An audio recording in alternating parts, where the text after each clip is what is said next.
Hey guys, just wanted to make a quick video to talk about me just passing the Series 7 on my third attempt.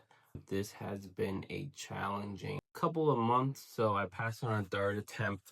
First attempt, I failed with a 68. The second attempt was the most heartbreaking because I literally failed by 1 point. I failed with a 71. And nobody is going to understand what you just went through unless they've been through it as well. And you're going to fail the first time with a 68, and everybody's going to be like, oh, you were so close, you'll pass the next time. It's a guarantee. And it's just not a guarantee. This is one of the hardest exams that you'll ever take, right? And so all you can control is what you can control. So all you can control is how much effort you put into it, how much you study, how much resources you seek to pass the test. And that's it. Everything else is out of your control, right? So the most important thing is not to get defeated. So I remember when I failed the first time, I was really down, but I got right back up and started studying, went back to chapter 1 and did everything over again. Second time I fell, that was even harder because I fell by 1. So I'm just going crazy of trying to figure out what question I got wrong. And then once I realized what question it was, it drives you crazy, right? And the most important thing is during the test, try not to change answers, right? So the first time I changed 5 questions. The second time I changed 3 or 4, right?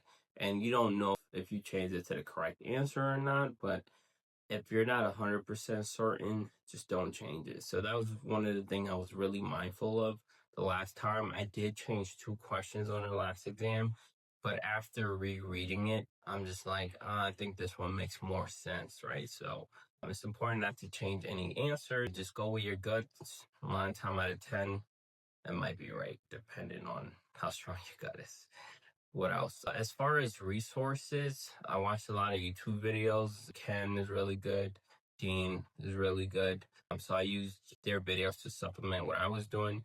So as far as programs, what I used was the first time around, I used Achievable. Achievable was really good, but I only got a 68. So I'm like, let me incorporate Kaplan. Kaplan got me over the hump a little bit, but I still fell with a 71. So the thing I did differently for my third attempt was I got a tutor, right? So I felt like I was strong with options, but not as strong as I need to be to pass the test, right? So I got a tutor. I used this website called Wyzant, Wyzant, and you can go search Series 7 tutors, and then you can read their reviews and whatnot to make sure that it's the right fit for you. So I got a tutor. He helped me a great deal of option to the point where all my option exams on the chapters, I was getting about 80 to 90. So I felt really good. And then during the test, the funny part is on the third attempt, I didn't have a lot of option questions. So that's every test that you take is going to be completely different. Some people are going to have heavy option. And then as for me on the last attempt, as I was super prepared for option, I just didn't have that. My test was kind of all over the place. So you got to be knowledgeable about the overall topic. So, and even straightforward things like a ADR and things like that, it's not going to be straightforward answer sets, right? They're going to try to confuse you as much as possible. So read the full question, all right? That's the only way you're going to succeed. There are people that pass on the first attempt, and God bless them. But studying for this for 3 months, you become an expert at this. It will help you in the long run. I personally, I think I did over, gotta be like between 6 to 7,000 questions from exams and quizzes and etc. Between different providers. So I mentioned Achievable, I mentioned Kaplan, but I also had training consultant that my company offered. So I used that for additional questions just to be familiar with everything. And I also did, what was helpful for me was a bunch of free ride exam that was on YouTube for Series 7, because I would just follow along. I would pause the video, answer it, and then wait for the correct answer and the explanation. Those takes a lot of time. It's like 3 hours sometime, but you do learn a lot. So if you're a visual learner, that is another great resource for you.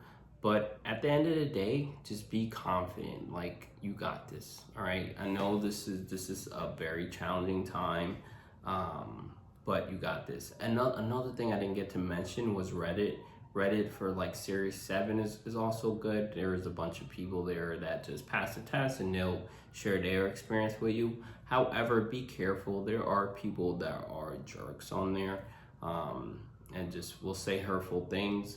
And the other thing is, like, don't be on it as much towards when you're taking your test, because you might read something about somebody failing and that can get to your head.